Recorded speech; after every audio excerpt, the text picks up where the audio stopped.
Good morning 12th class. आज मैं आप लोगों को पढ़ाऊंगी आपकी पाठ्य पुस्तक कथा भारती, उसमें से पंचलाइट कथा।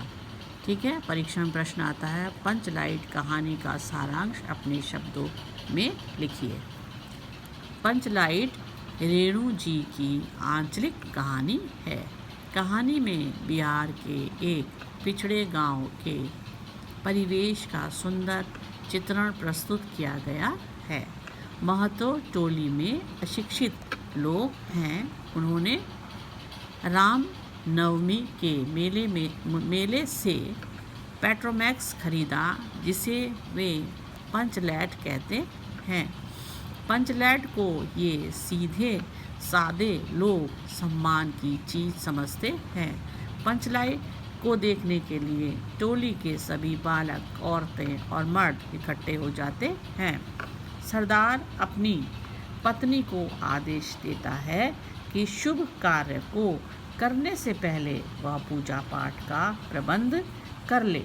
सभी उत्साहित हैं, परंतु समस्या उठती है कि पंचलैट जलाएगा कौन।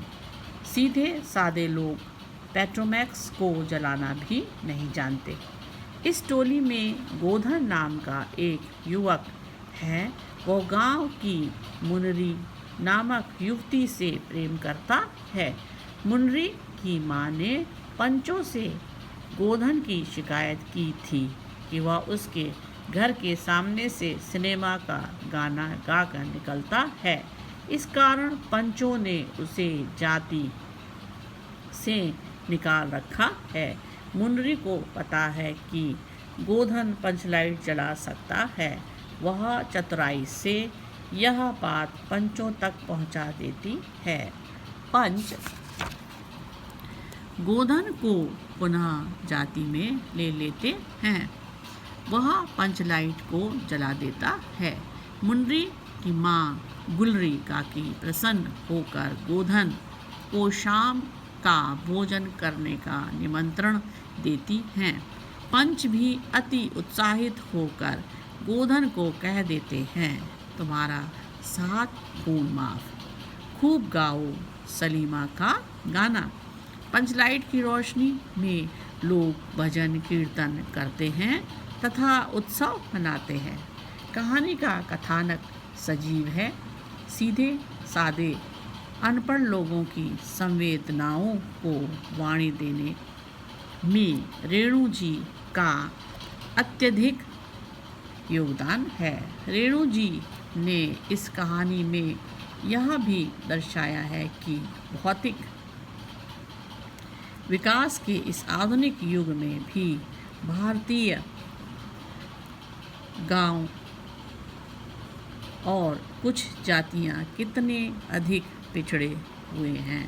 कहानी के माध्यम से रेणु जी ने अप्रत्यक्ष रूप से ग्राम सुधार की प्रेरणा भी दी है। इस प्रकार पंचलाइट जलाने की समस्या और उसके समाधान के माध्यम से कहानीकार ने ग्रामीण मनोविज्ञान का सजीव चित्र उपस्थित कर दिया है। ग्राम वासी जाति के आधार पर किस प्रकार टोलियों में विभक्त हो जाते हैं और आपस में ईर्ष्या द्वेष युक्त भावों से रहते हैं।